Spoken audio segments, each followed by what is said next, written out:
Zacc Pollitt, you're in. Hello, thanks for having me. Yeah, man. It.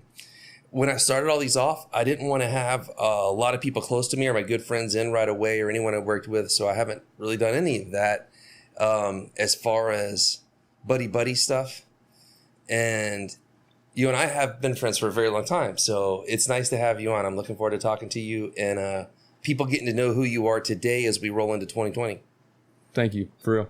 So first things first, you're a dad now. Congratulations. Thank you. Yeah. Tell me about it. Going back like a year, a month, and a couple weeks now, October 14th, we had our first daughter. Her name's Noemi Violet. And it's a pretty interesting story. Just real quick, I won't get into too much of it, but her mother and we actually had dated a long time ago, but she had never lived in the Nosara area. So she left Nicaragua. She was up there doing surf instructing up there, and like bopping around. She also helps medical companies in Guatemala, and she does a lot of like weird things, but she wasn't really ever based out of one town, especially any town that I lived in, and never Nosara. So when she did come to visit, some things happened pretty quickly, and next thing you knew, we had a baby on the way. So it's you got to be freaking out as soon as you found out you were going to be a father at first. No, I knew. I woke up the next day and I saw it like it was I can't say I saw a physical picture, but like I've told this story before and I get chills all the time when I say it, but this is my truth. The night it happened, I had this weird feeling like there was a bungee cord connecting us, and it completely, like I'm a grown man. Like I've been here, I've done that. We've all had relationships, and I've never had a feeling that just snapped me out of what was happening. And it felt like there was this physical tether between her and I was like, even after a few tequilas, I was like, that was weird. But then I just kind of disregarded it. And then the next morning, about 6 a.m., 5:30, whatever time I normally wake up, the best way I could explain it was it felt like a gong went off on my pelvic bone. The feeling went up my spine, woke me dead out of sleep. I sat straight up in my bed, sweating. And I just looked up in my bed, and I just, again, I can't say I physically saw a picture, but I saw Christina pregnant. And I told her, and she was like, dude, chill, And then a couple weeks later, a month or two, however long it takes. I can't really be sure about that. Did she say, hey, you remember that time you told me? No, I don't even think I'm always the one who trips out and remembers my own things more than anyone else. I think I just talk so much that people just let things go in one ear and out the other when I speak sometimes, and that's fine. So I just knew. I was like, this is crazy. So then when she told me, I had that same feeling, but it only went about 10% up the spinal column that time, and then it just went right back down. I was like, here we go. So we've been together ever since. Wow. What a trip. Right? It's not been easy, but we're doing it. Well, so let me ask you this. Now that you're into it a little bit, you have a beautiful little girl, life's good. How has being a dad changed you specifically, like you? I've always been the type of person that, whether people think so or not, I work so much. I have like goals. I'm dedicated to things all the time. Even if it was just surfing or making shirts back in the day or art, I always took myself very seriously. So I can't say that it really motivated me to get more serious in life.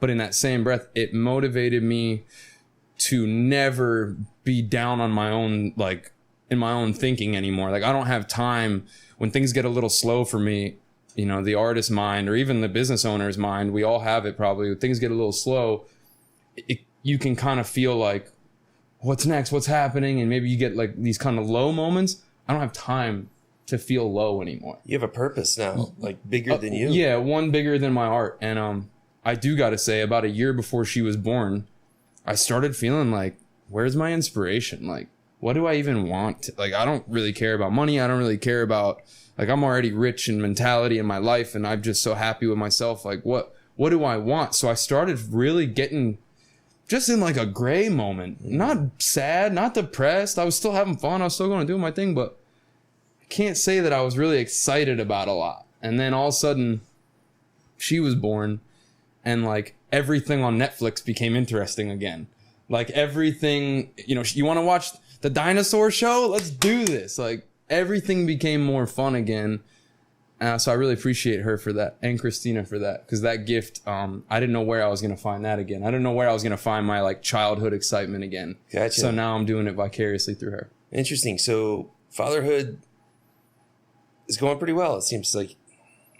Again, we have our issues like any family does. It's extremely hard. I know Christina's dead tired most times because I'm usually the one working a lot, but I do work from home.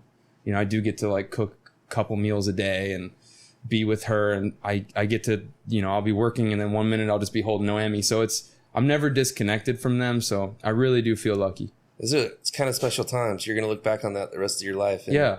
And I know a lot of, especially where we come from, a lot of dads can't say that. They can't say that they were there every single step of the moment. Like they always had to go do something to provide. And I'm just so lucky that I'm able to provide from home most of the days. So speaking of what you're up to, tell us, what are your main activities right now? Like maybe go into what you're doing with Prove Nothing and just elaborate on how you're spending your time and what you're up to. Cool. It's so hard to answer this question. I feel like, especially, you know, in this town, you meet so many random people. What do you do? And I'm like, oh, today I'm writing articles. Tomorrow I'm painting a mural. Wednesday I'll be working on a website. Friday I'll be printing some t-shirts. Like, hey, so what does it say in your business card? It says floating artists, but I got to change that now too, because now we're writing and we're doing other things. We're craftsmen. I don't know. It's hard to define it all, man. Well, let's start with Prove Nothing. What's going on with Prove Nothing these days? Pretty much that. I'm like full multimedia company, I guess. Everything from what's happening in town. It used to just be, when I broke off from my old business partners who originally got me to come to Costa Rica with them, I actually got in an argument with him one day about, you know, just work responsibilities. And I just felt like things weren't happening. And it just came out of my mouth one day. I just said to him, Prove Nothing, you know, on a phone call. And when I hung up, I was like, man, Prove Nothing.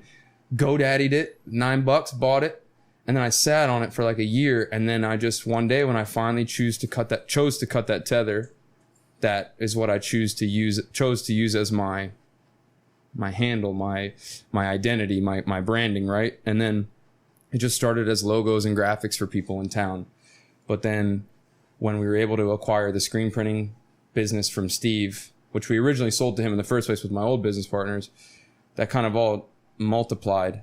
So now you have Nosara's exploding, right? So I feel like our design company, I need to either up our prices or do something, because I can't handle all the people who need stuff for me. And I feel bad because I want to help every single person. We're all friends here, right? At the end of the day, like, we're all neighbors and friends and beachgoers, and like I want to help everyone, but man, some days it feels like I just can't. But it's anyway, hard to say no sometimes. Yeah.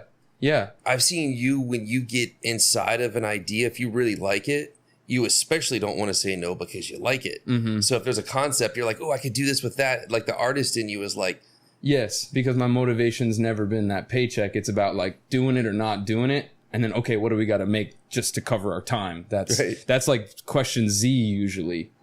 Lately it's bumping its way up there because people are demanding, and there's timelines, and now there's expectations in this town like never before.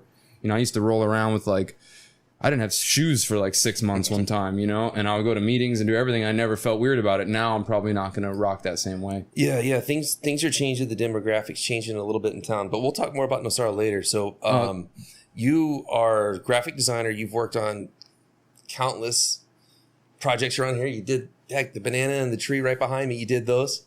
Thanks for repping them. Yeah, man. What else would people recognize that you've touched or done around here? Everything from like some of the newer companies like Modus Operandi, architecture firm. That was a pretty cool logo, I think, because Fabian, he reminds me of my thinking, but just on a different level and a different industry, right? Like, he wants to conceptualize every thought. It's not about just like the meat and potato. Sometimes it's like, he really wants to get down to every little detail, the seasoning. And that's how I've always felt. So making his logo was a special thing for me.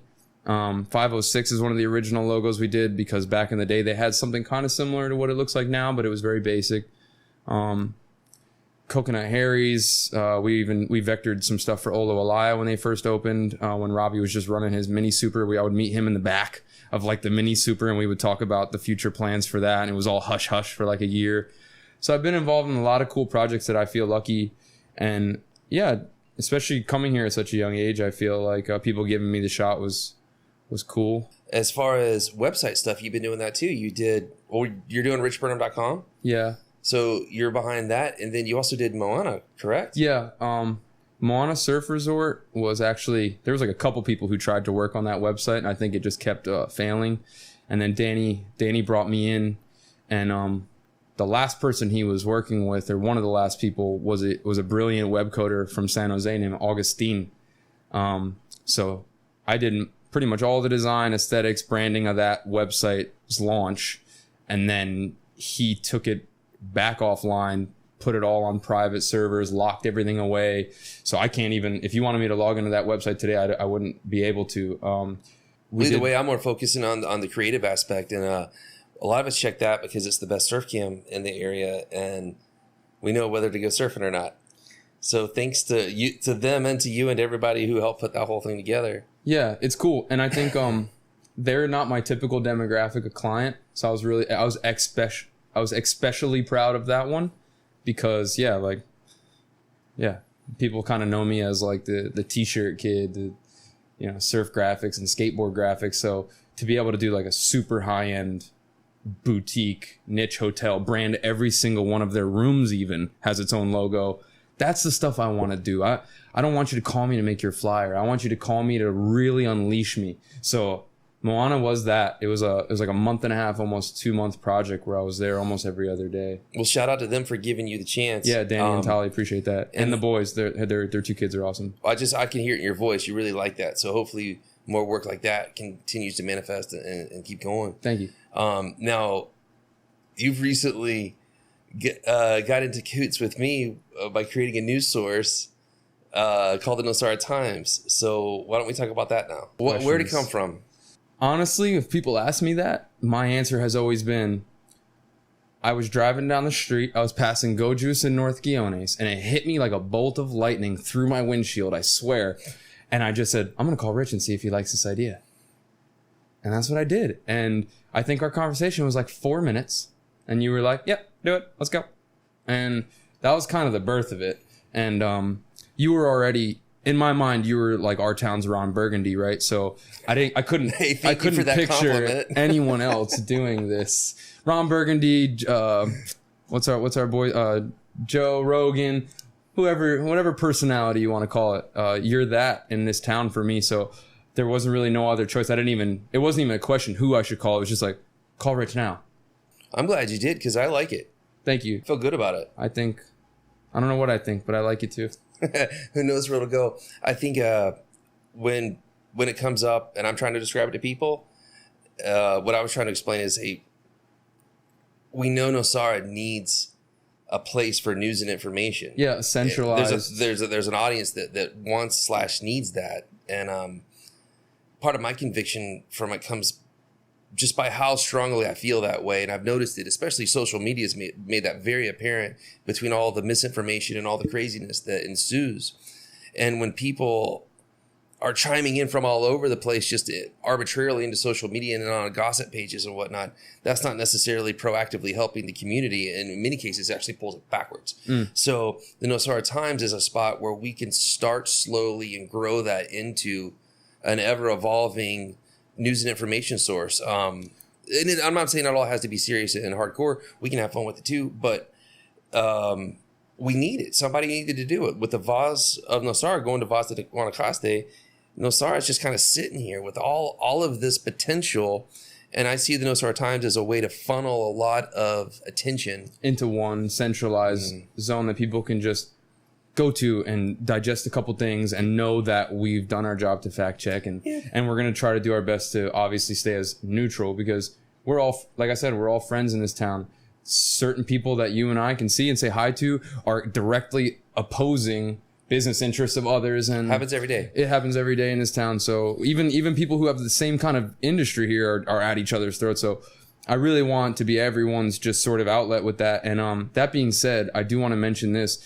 What we did, the reason I felt so strongly about it was because Facebook was the only outlet that we had. People would share something that they heard or saw, and then people would just go crazy in the comments. And that is our news feed here. And it had been for years. I would always boast, like, I love Nosara because we don't have the news. And now we're making the news.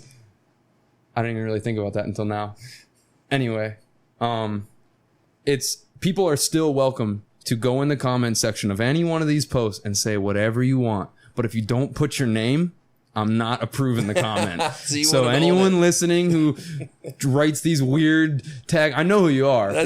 Go ahead and just own it. If you want to have a statement, put your name behind it, and we'll let you say whatever you want. Okay. If my name has to be on the post, your name's got to be on it too. All right. So say whatever you want, but sign it. But own it. All right. And we'll let you run just like you did on Facebook back in the day for years past. I don't care. That's funny. I think that's fair, don't you? Yes and no. I think we ought to do that for a little while, just as a good faith measure, and then in time, just let people say whatever the heck they want after we grow.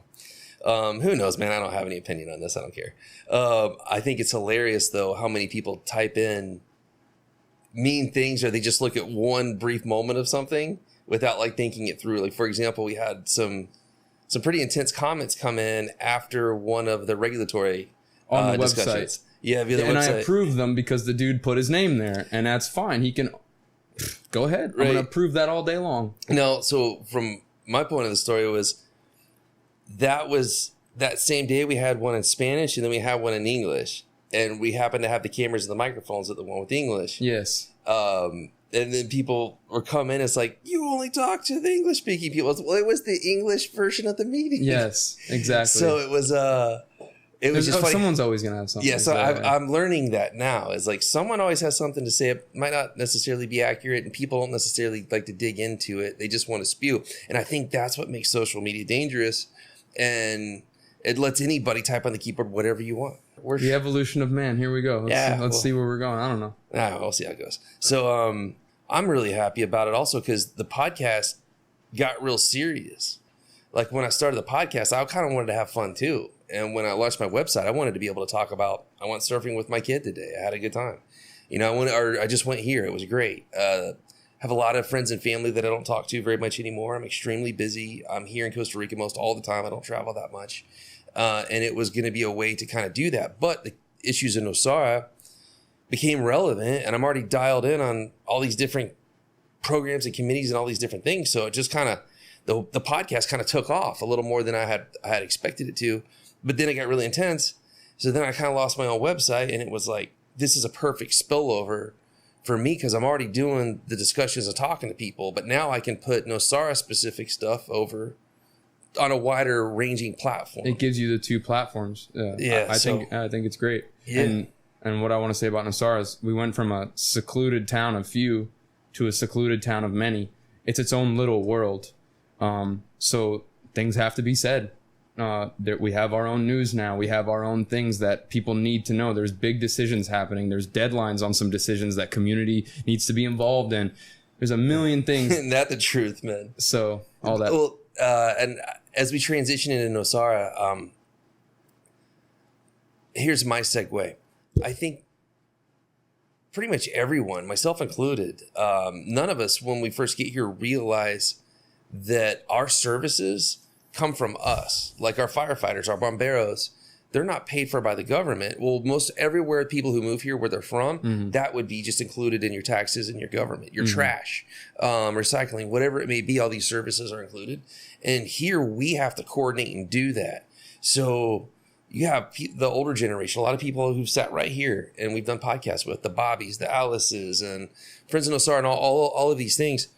That older crew is getting replaced essentially now with a different demographic. It's a more well-heeled person who's moving to Nosara. A lot of families. We have private schools now. Like it's changed from the old adventurous single person or retiree cowboys. It's completely changed. Yeah. That demographic has phased out, and now it's become a very family infused, higher end landing spot. Nosara is more expensive than most other places for real estate, for food, for rentals. Spaciel sat right here and she nailed it. She said, listen, if you're coming to Nosara, you got to pay to play. This isn't a standard little beach town, but it is that special. And if you have the ability to make it here and pay for it, then you might want to consider it because it's a lot more relaxed than the other towns along the Pacific coast.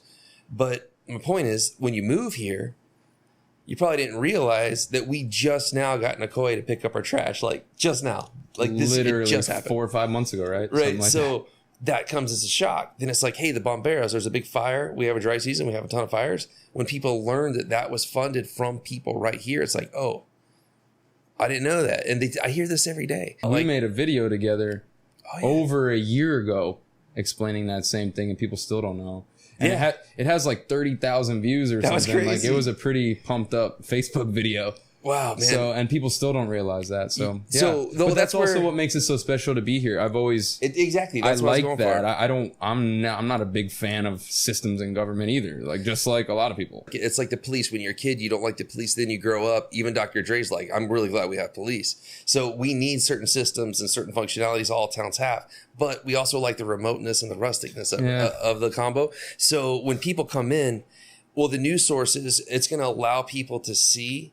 And what the podcasts and stuff are doing, it's allowing people to see how they can get involved. And a lot of people are upset with the growth of Nosara and the people coming in. And what I'm trying to say is, hey, man, they're the solution. The people coming in have the money to actually fix our problems. Yeah. The government doesn't have the money to pay for all of our stuff. And we're not going to strike oil tomorrow and all of a sudden magically all of our dust is going to go away. We're going to have a road. And so the people coming in, if we welcome them with open arms and it's kind of like, hey, you're in Nosara, me too, that's great, I'm glad you're here. Yeah. If we welcome them and invite them to get involved, it's like, hey, here's a list of 50 things, pick any of those, but do something. Yeah.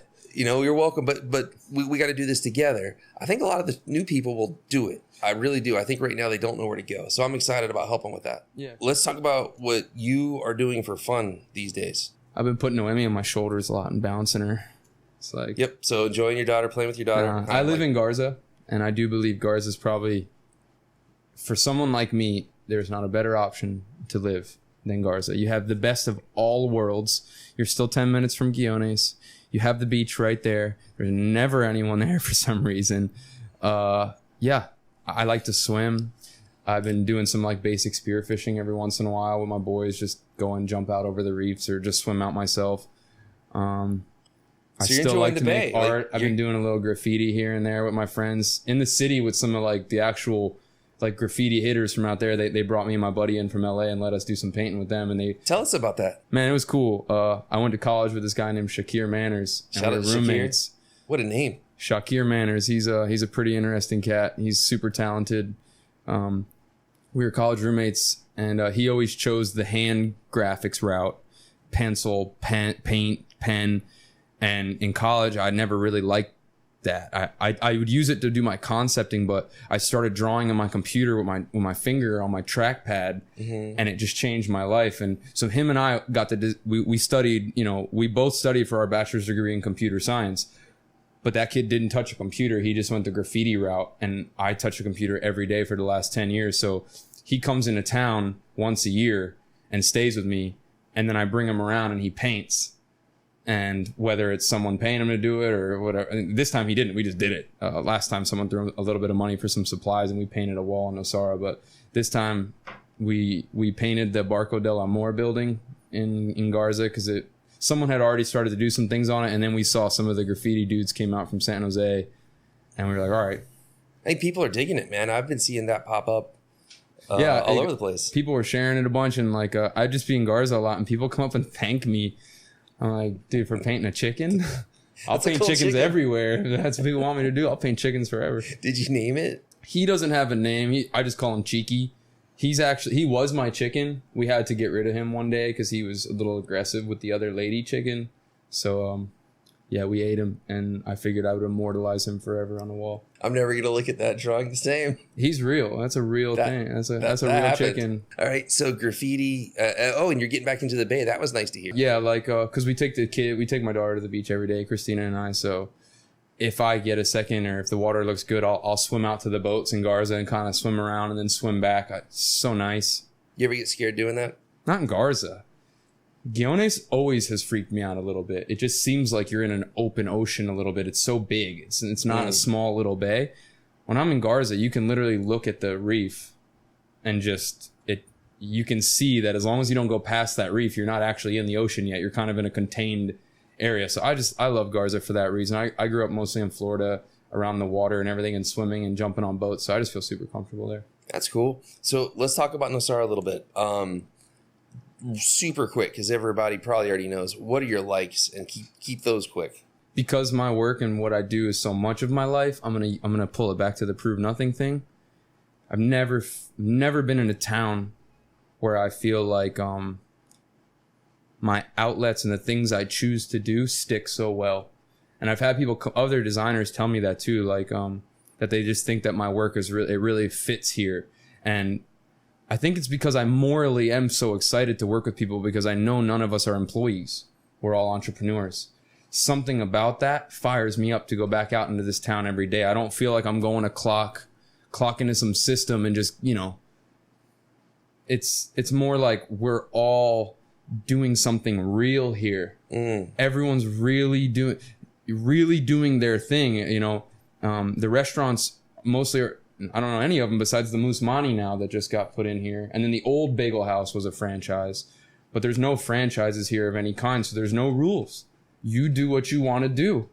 And I love that. I love that menus change all the time. And, I don't know. I feel like That's I'll a pretty keep it good one. shorter than that. Yeah, so the entrepreneurial spirit, you're relevant, and you have your spot here. Like that's a big like. That's a good one. Yeah, and prove nothing. Our tagline is propaganda positiva, and I just feel like we try to do everything that we're aligned with doing, and I think the same attaches to my clients or our clients. Shout out Matt Brown, my business partner in Pura Vida Printing, and prove nothing. By the way, I wouldn't be able to do half of the things I do if it wasn't for him.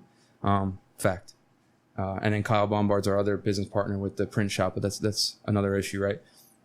Prove nothing is cool because I feel like if you truly have a good product, you don't have to sell it. And that's what I tell every client since day one. And that's prove nothing, isn't it? You don't have to prove it. Just do it and make it amazing. Gotcha. So your concept that's your works best well bet here. in this town. But then you also have to be willing that if you're ahead of your time and you're thinking it might have been a great idea, but you might be a couple years too earlier. So I'm not going to say it's the foolproof way to succeed. But if you don't do that, you're really setting yourself up for a lot of headache. You should really be happy and proud to put whatever product you are putting out into this town. That should be what motivates you first. And if you do that, the people see it and they appreciate it.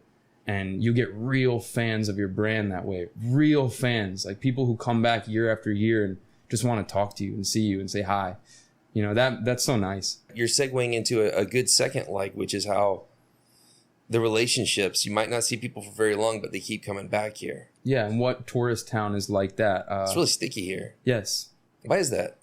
I think all the reasons we're discussing. Yeah, probably so. The fact that there wasn't roads was part of our charm for a while. I think it's not cute anymore. I think it's the green areas that interrupt the whole community. The green areas are huge. That's super, super unique. I can't think of any other place that has that. And I really think that's the backbone to what keeps this place so different from the other standard beach town. And I do believe Nosara or, Guiones, whatever you want to say, Nosara is an anomaly inside of Central America, arguably, not just Costa Rica.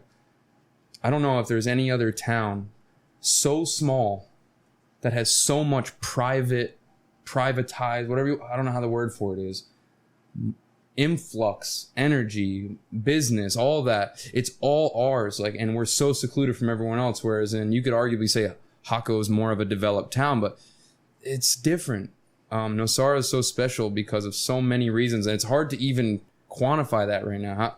There's 20 reasons that make Nosara amazing. All right. So let's move over to the flip side. What do you dislike about this place? Man, I'm not going to say the roads because that's number one. Everyone says that. I don't know.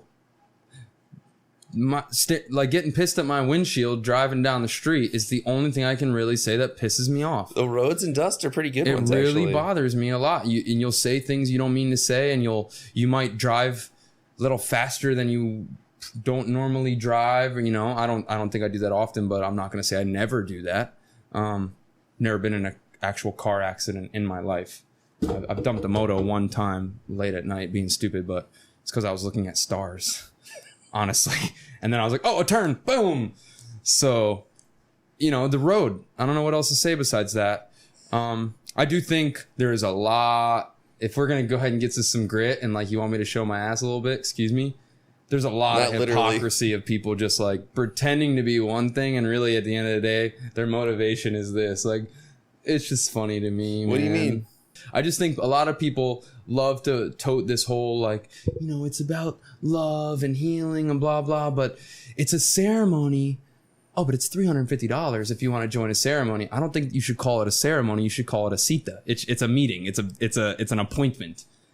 You know, there's a lot of words that just get meshed with energy and money, and I don't know. I think a lot of that should be separated, but whatever. And we'll save that one for the next episode. How about that? Sure. All right, so I'm going to ask you a couple questions. So do aliens exist? You're looking at us. I think we're the closest thing to aliens on the planet. All jokes aside, though, numerically speaking, the possibilities that they exist is a fact, right? So it has to be. Like, there's just no way. So it's a definite yes from you. I mean, yeah, like I you know, like I said, I think we're the aliens. But I'm going to be dead honest about this. I grew up in Stuart, Florida, Martin County, Florida, which is the sailfish capital of the world. I went to school with this girl named Sarah Rupp, whose, you know, family was Rupp outriggers. It's a massive boating town is my point. I've been on boats my whole life. I was on Garza about, I don't know, a couple months ago. And I don't know why I was even out there at like 1 o'clock in the morning. I think they had like an event in Garza one night. So there was kind of some of us lingering doing a bonfire or something. There's some people were, and I was just sitting there. And I saw some lights off of Garza that were most definitely not a boat. Or like not lights meant for boating. It was more like a signal, and they looked insane. It was like these 5 lights that kept flashing in unison and then going like fluttering like this back and forth. And at first I was like, aliens. Oh my God, this is crazy. And I was like, oh no, it's probably just narco traffickers waving someone to come get their pack. So that's where we'll go from there. There's a couple people who've told me some pretty amazing stories about narco traffickers out of there. Well, I mean, back in the day. Correct me if I'm wrong, please, or just edit this out. But there's a ton of undocumented dirt airstrips all along this whole region. I don't think they're there naturally. Just for the heck of it? I don't think they occurred naturally. Let's put it that way. Yeah, you're probably right. All right, so aliens exist. That's a strong yes from Zacc. What are your 3 favorite restaurants here, and what do you like to get there? And this doesn't mean I don't like any other ones, but if I have to pick my top 3 and where I go the most, we got Chivo. And what do you like to get at El Chivo? I'll mix it up sometimes, mostly tacos. Okay. You know, having some drinkies there is fun. You know, right, it's just a cool spot to hang. Like, we don't really have a saloon type cantina vibe like Chivo anywhere. You know, when Matt and Joellen used to run Gilded Iguana, that was kind of our spot where I didn't feel weird if I wanted to rock up and use the internet and get a beer back in the day. It wasn't a big deal because they knew they would see me there anyway, spending money. So it was cool. It felt like a hangout spot more than just a restaurant. Get in, get out, check in out of your table, and get out of here. I'm just so grateful they moved over to Pollitt to get things going there because Pollitt needed it bad. Yes, they've changed the face of Pollitt. Going back a couple of years now. Was it 5 years they've been they're there? like It's the so anchor crazy. tenant. So I have, ever since they pulled the trigger on going over there, I am an ardent supporter and big fan. Yeah. No. Like the Pollitt is bumping now, so people are like, oh yeah, everything's great.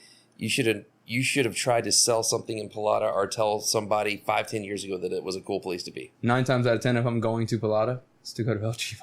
Yeah.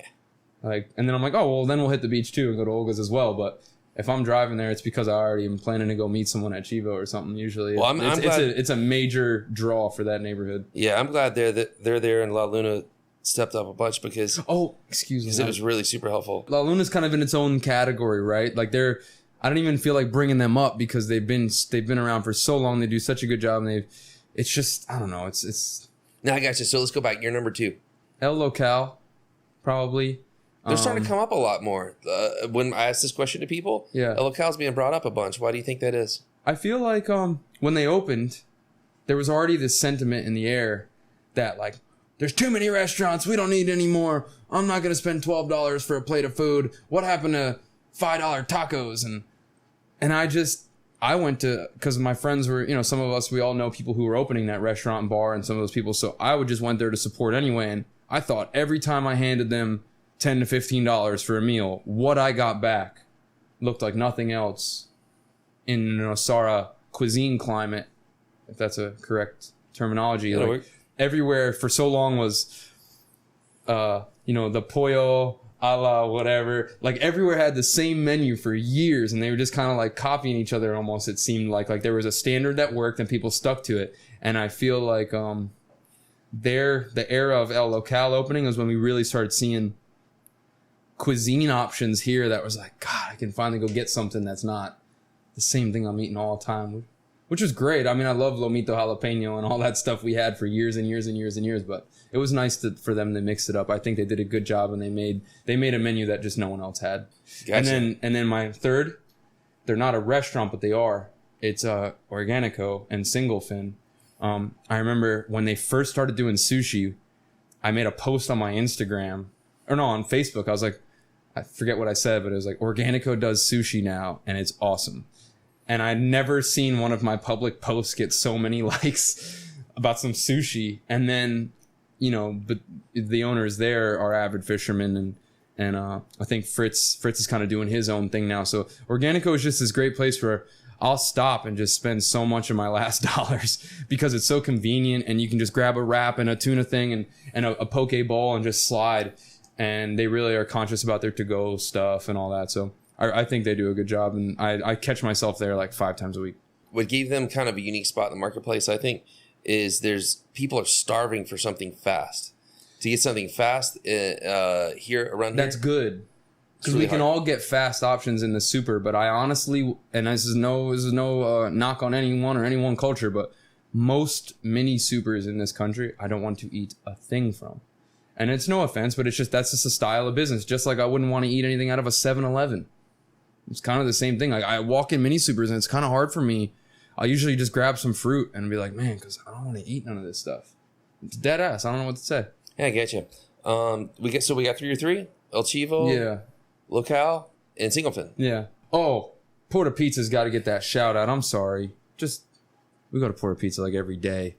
I just don't really consider them a restaurant because they're that fast window. Like, we go to Pura Pizza every day, bro. But they closed, so I haven't had Pura Pizza this whole summer. So I rainy season, so I forgot about them. They're back now. They're back now as of like a week or 2 ago. So I'm gonna go start crushing again.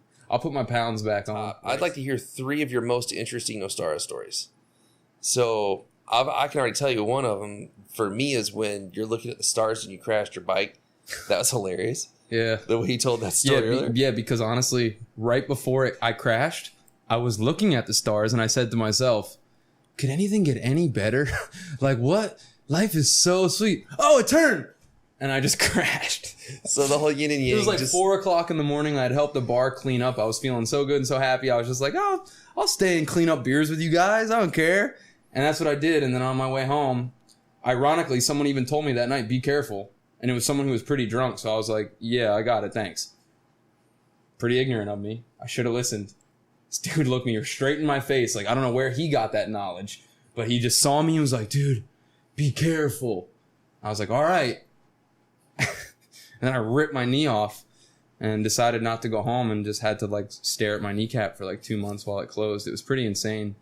So people have told me I should have died from stuff like that. In like other countries, you can die from that kind of thing because it was complete. Like my whole bone was out, and we got stitches, but they didn't hold.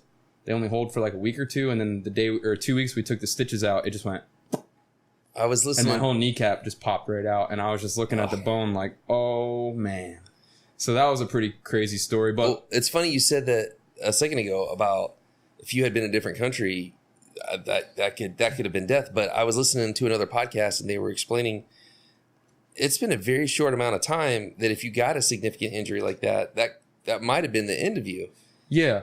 Luckily, Dr. Alejandro got out of his bed, met me at the spot at 3 or 4 o'clock in the morning, whenever it was. I don't even really remember. That's where I was going with it. We have decent medical care, believe it or not. Man, Dr. Alejandro has hooked me up way too many times when a kid who's out of his country trying to play beach boy should not get handouts. Not like a huge handout, but he was just like, all right, dude, pay me for my supplies and get out of my face. So I really owe him a lot, man. He's helped me, even though just one time I just got stupid stitches for no reason. He always just seems to like really try to look out for me. Because a lot of those issues happened to me when I was much younger. Now, you know, I would expect him to charge me in full. Well, shout out to Paradise Medical. Man, thank you guys. I don't know what else to say, dude. He arguably might have saved my life. I'm not sure. Either way. Could have went either way. Just to go back to that story real quick. Every day I was cleaning my knee and I was just laying in the rancho at Solo Bueno because I was watching that property for Shane while he was building the pools and all that because he was based out of Jersey. So I was just laying there and every day I would have to take this gauze off and look at the bone and literally clean it. And like I would panic and just, I'm starting to sweat just thinking about it. And one day I was doing that and I noticed these like 2 little yellow dots. And I just took a tweezers and I pulled one out, no problem. And then I went to pull the other one. I was like, and it gave me some resistance. And then I yanked it out and I realized it was rooting itself down into my new growing skin. So basically, like, there's fungus in the air, mushrooms, like there's something in the air that just landed in my knee and found it the perfect place to breed. So I literally had mushrooms growing out of my knee when I had that hole in it. That's pretty crazy. Yeah, it is. So your first story was pretty intense. So let's make your second story a little bit lighter. When I first came here, I was 23. And I didn't come here with anything. I literally got a dude to buy me a passport and came to Nosara, who was my business partner. And it was all part of our whole business plan. And when he bounced, I was just trying to fend for myself. And I remember my flip-flops broke one time and I might have had like $15 to my name. And I was like, well, I'm not getting flip-flops today. And then next thing I knew, it was a week. And then next thing I knew, I just kind of permanently smelled like molasses. And then and then it was 6 months. And then I was like, wow, I did it. So that, and then one time I got stuck in Nicaragua. I went there without thinking. I had to get there for a border run back in the day before I had Noemi and before I was in Traumate and got all my legal stuff handled. But I went for a border run in Nicaragua and I didn't realize I didn't have any money. So I got to Nicaragua and I was just there. And I called my mom, which I never do this. This is the only time I've done this in the 8 years I've lived here. And I was like, maybe one other time when I was real sick and I had to go home. I had like a blood infection and they really helped me out there too. But so that's not true. But like actually calling them to give me money to stay down here to keep making my dream happen one time. And I called her and I was like, Mom, I need $60 to get back to Costa Rica. Hook me up and I'll pay you back in like a couple days. And I just remember her being like, what do you mean you need $60 and you're in another country? Like, how could this happen? Yeah. And she's like, are you okay? I was like, I'm fine. Like always, I just need $60. If you put more than 60 in there, I'm not going to accept it. I'm just going to deal with it. Like, and she put $60. She Western Union me the $60 and I got home. And I figured it out after that. I think, Ricardo Mini Super gave me a credit to get through for like a week or something. Man, so 30-something-year-old Zacc's a little different than 23-year-old something Zacc. Yeah, I moved here at 23. I'll be 33 in July. Wow. So wow. It's like 9 years. It's almost 10 years. It's happening, man. So, all right, last one. I'm guessing a lot of people would think having your first child down here with your partner is a pretty big deal. Because Elisha, our son, was born down here, and people thought I was crazy. From back home. Mm-hmm. Of course. Yeah. Of course. I remember when I was moving here, an FBI agent's wife literally said to me, you're going to go to Costa Rica and stay there? And I was like, that's the plan. And she was like, aren't you scared? And I just thought that was such a weird thing to say to someone, like, right out the gate. Like, of what? It's still the Earth. Like, I'm not getting in a rocket ship. Like, it's a 3-hour flight, lady. What's your point? So I've just always kind of had that weirdo mentality. Like, I don't really follow that, thinking. I've always questioned everything and done my own thing. What about it never felt weird to me. What about in the surf or flying or anything like that? Have you had any interesting stories? Yeah. I have a pretty crazy story about surfing. I grew up in Florida pretty much most of my life anyway. So I did a little surfing when I was there, but I wasn't like an avid surfer. I would always say I was more of a skateboarder. And then I really fell in love with the sport wake skating, which is kind of what tied me to the water in the first place, actually doing something on it. So surfing, when I first moved here, I stayed at Graham Swindle's house while he went and had his baby. And I took a longboard out every day and in the whitewater, literally. And then it took like maybe a couple months, and I felt like I was back on my wake skate, like I could pump a wave and go any which way. And so then I was like, all right, cool.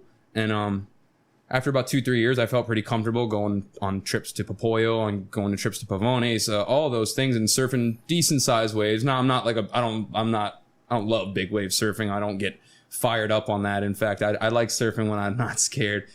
But I went out one day. It was me, Owen, the old surf instructor dude who used to live here with the long blonde hair, the dude from England.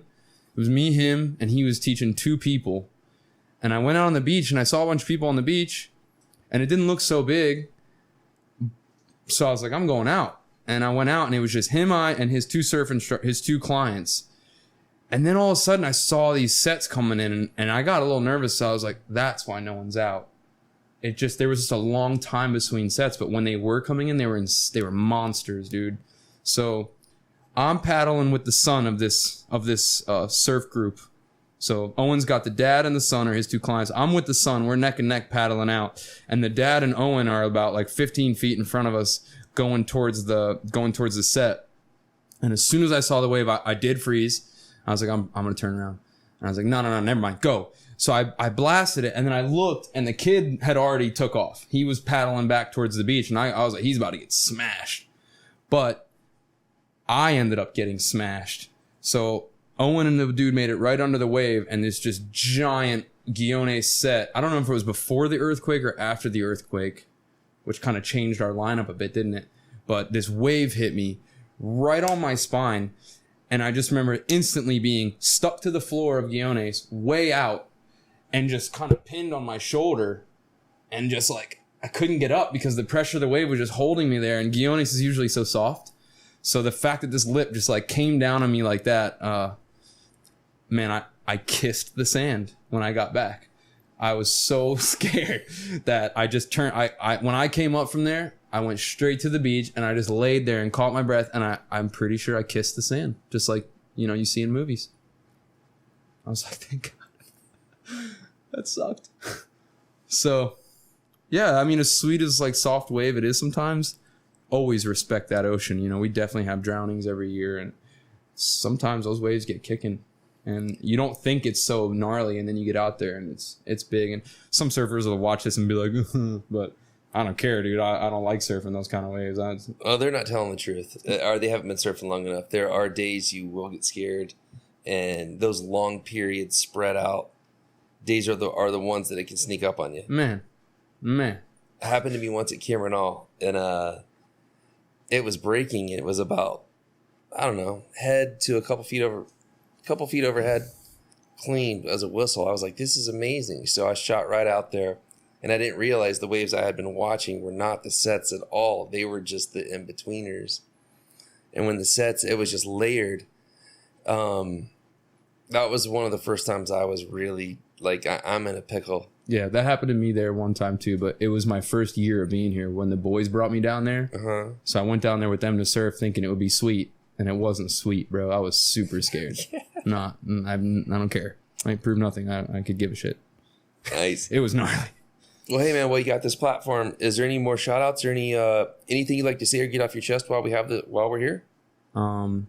There's been so many nice people besides Dr. Alejandro, all the way from like him to you to Diana at El Chivo, spotting me a mill like when I don't have enough to pay my bill like one day or something, just stupid stuff like that, and other things that aren't so stupid, and just all you guys who have helped me.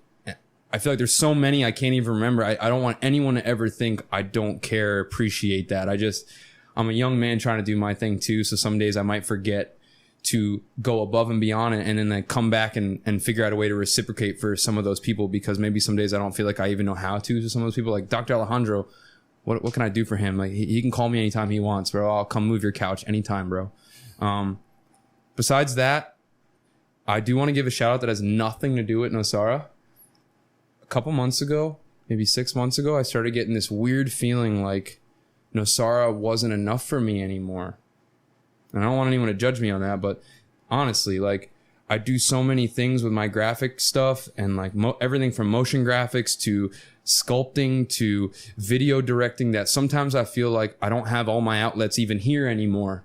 And maybe I get a little burnt out on doing the same type of things. So about 6 months ago, because the last place I lived was Charlotte, North Carolina, I started reaching out to all these creatives there in the music industry, because the top artists of the pop charts right now, like dude who's literally beating Taylor Swift is a hip hop artist out of Charlotte, North Carolina, which has never happened.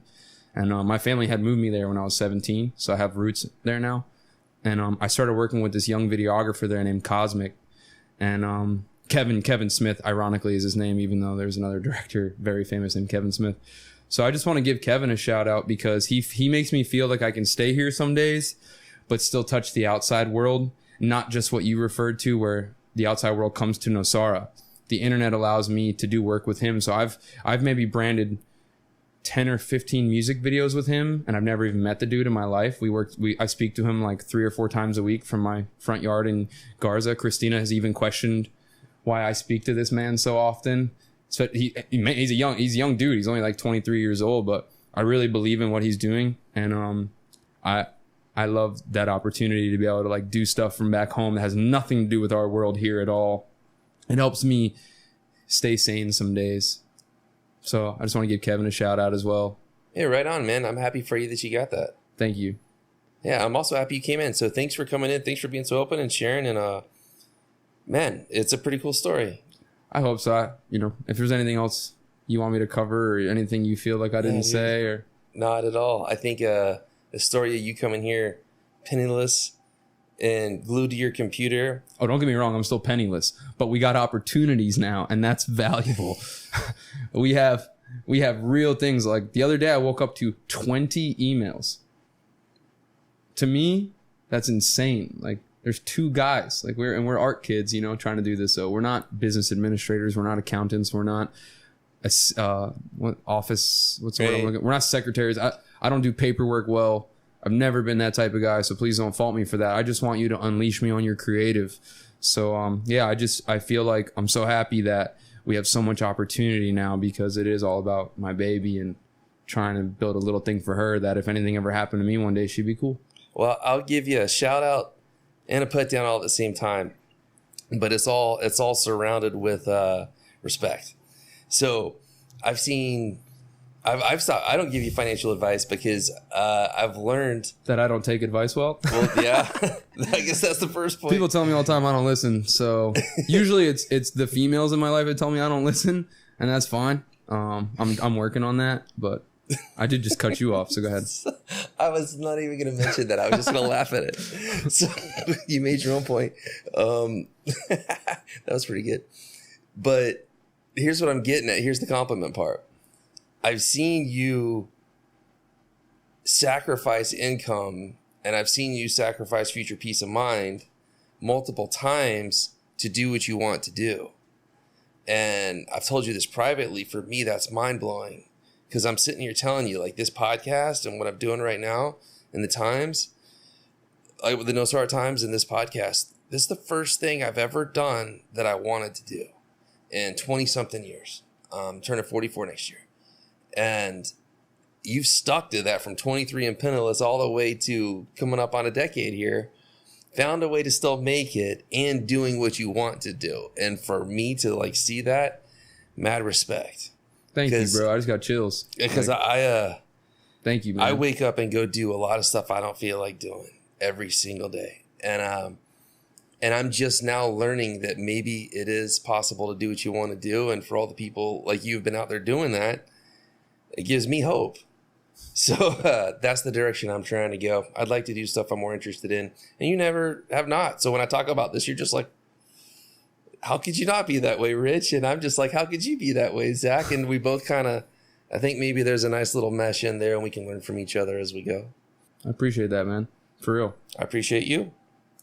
Thanks for coming on.